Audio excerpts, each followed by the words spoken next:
ನಮಸ್ಕಾರ. ರವಿಕಾಂತಿ ನ್ಯೂಸ್ಗೆ ಸ್ವಾಗತ.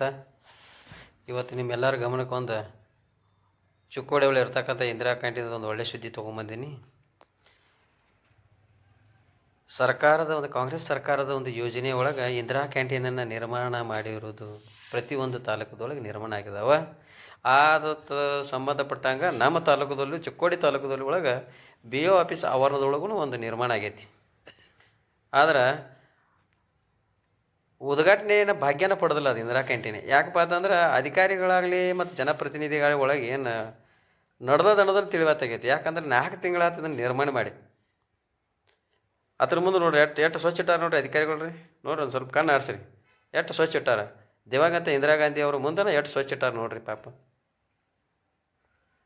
ಎಷ್ಟು ಸ್ವಚ್ಛ ಇಟ್ಟಾರ ನೋಡ್ರಿಪ್ಪ. ಎಷ್ಟು ನಿರ್ಲಕ್ಷ್ಯ ತೋರಿಸಿದ್ದಾರೆ ಅಧಿಕಾರಿಗಳು. ಅದಕ್ಕೆ ನಾವೇನಾಯ್ತು ಅಂತಂದ್ರೆ ಈ ಬಡವರು ಬಾಯಿಗೆ ರುಚಿ ಯಾವಾಗ ಸಿಗೋದದ, ಯಾವಾಗ ಉದ್ಘಾಟನೆ ಆಗೋದು, ಸಂಬಂಧಪಟ್ಟ ಅಧಿಕಾರಿಗಳ ಇದ್ರ ಬಗ್ಗೆ ಗಮನ ಹರಿಸ್ತದಾಗಲಿ ಅನ್ನೋ ಅನಿಸ್ತೈತಿ. ಅದೇ ಬಿ ಒ ಆಫೀಸ್ ಮುಂದೆ ಐತಿ. ಬಿ ಒ ಆಫೀಸರು ಅವ್ರು ಏನು ಅದಕ್ಕೆ ಸಂಬಂಧಪಟ್ಟ ಅಧಿಕಾರಿಗಳಿಗೆ ತಿಳಿಸಿದಾರಲ್ಲ ಆಮೇಲೆ ಅನಿಸ್ತೈತಿ.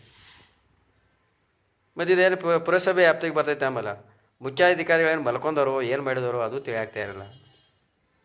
ಅದಕ್ಕೆ ಹಳ್ಳಿಯಿಂದ ದುಡಿಯಾಕೆ ಬಂದಂಥ ಜನರಿಗೆ ಒಂದು ಅನುಕೂಲ ಆಗ್ತೈತಿ. ಸರ್ಕಾರ ಯೋಜನೆ ಒಳ್ಳೇದದ, ಸರ್ಕಾರ ತೆರಿಗೆ ಹಣದೊಳಗೆ ಕಟ್ಟ್ಯಾರ. ಈ ಯೋಜನೆ ಒಂದು ಒಳ್ಳೇದದ. ಆದರೆ ಇದೊಂದು ಉಪಯೋಗ ಆಗ್ಬೇಕು. ಹಿಂಗೆ ಕಸ ಕಡ್ಡಿ ಹೋಗೋದ ದುರುಪಯೋಗ ಆಗಬಾರ್ದು. ಅದಕ್ಕೆ ನಾವು ಅದನ್ನೇ ವಿಚಾರ ಮಾಡ್ಲಕತ್ತೀವಿ. ಯಾವಾಗ ಇಂದಿರಾ ಕ್ಯಾಂಟೀನ್ ಒಳಗೆ ಆದಂಥ ಅಡುಗೆನ ರುಚಿಯನ್ನು ನಾವು ಯಾವಾಗ ಸವಿತೀವಿ ಅನ್ನೋದನ್ನು ಇದೊಂದು ಪ್ರಶ್ನೆ ಆಗಿಬಿಟ್ಟದ. ಅದಕ್ಕೆ ನಾ ಅಧಿಕಾರಿಗಳು ಹೇಳಕ್ಕೆ ಇಚ್ಛಾಪಡ್ತೀನಿ. ಅಧಿಕಾರಿಗಳು ಇದ್ರ ಬಗ್ಗೆ ಗಮನ ಹರಿಸ್ಬೇಕು. ಜನಪ್ರತಿನಿಧಿಗಳು ಸರ್ ಇದ್ರ ಬಗ್ಗೆ ಇವಾಗ ಗಮನ ಹರಿಸ್ಬೇಕು. ಈ ಇಂದಿರಾ ಕ್ಯಾಂಟೀನನ್ನು ಬಡವರ ಸಲುವಾಗಿ ಅತಿ ಬೇಗವಾಗಿ ಚಾಲ್ತಿ ಮಾಡಬೇಕು ಅನ್ನೋದು ಎಲ್ಲ ಜನರು ವಿನಂತಿ ಐತಿ. ಗಮನದಾಗಿರ್ಲಿ.